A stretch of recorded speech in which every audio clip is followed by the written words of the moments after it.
Today, I will be speaking about my grandma. My grandma, Beverly Creasy, was born Beverly Jean Davis on April 11, 1933, in Westmoreland County, Pennsylvania.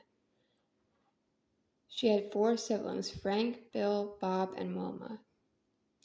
On March 13, 1941, approximately at 8:20 a.m., my great-grandparents' home and store burned down along with several other nearby buildings.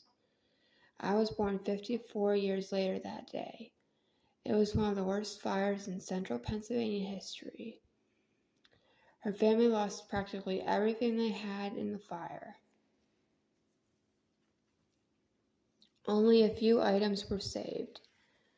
My grandmother always cried on my birthday, and I never knew why she was upset and didn't learn until years later when I came across an article on the internet with the history of the fire, which may have explained why my grandmother was so upset when my birthday approached. I believe this brought back bad memories for her. The Davis family lived in Mifflintown, Pennsylvania, and ran the W.H. Davis store for about 2 years on Main Street. After the fire, she lived in a large farmhouse in McAllisterville, Pennsylvania, where she was responsible for feeding the chickens before school. Her mother was hospitalized for over a year due to multiple myeloma. The children were left at home during this time with the housekeeper. Helen, her mother, died when she was in her 40s and Beverly was only 11.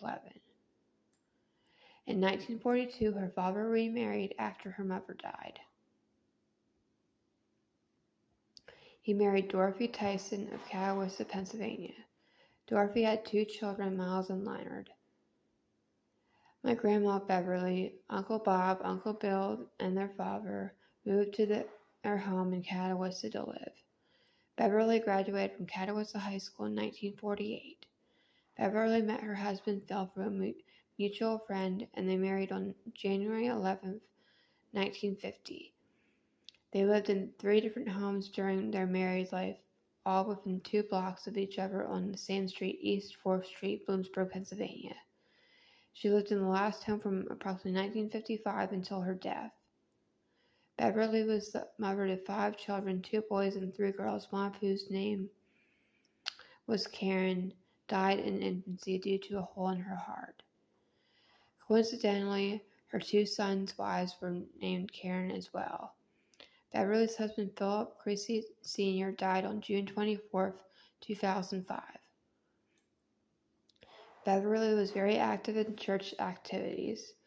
She was very involved in missions. It was a passion for her. She corresponded with many missionaries, including her friend Jessica Stover, and oversaw the missions cupboard, keeping it supplied for visiting missionaries. She also taught Sunday school classes. She learned to play the violin in her 60s and played in the church orchestra. She stayed at home as a housewife during married life, except for approximately 3 years when she worked at a store that sold cake-making supplies. She was a hard-working woman who enjoyed cooking, baking, and especially canning and freezing vegetables. She was always helping those in need. She liked to fish and camp often with her family.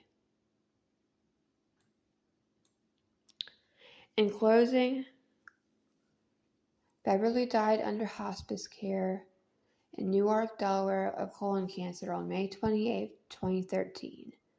My grandmother Beverly was the best grandmother. She loved us all and will forever remain in our hearts.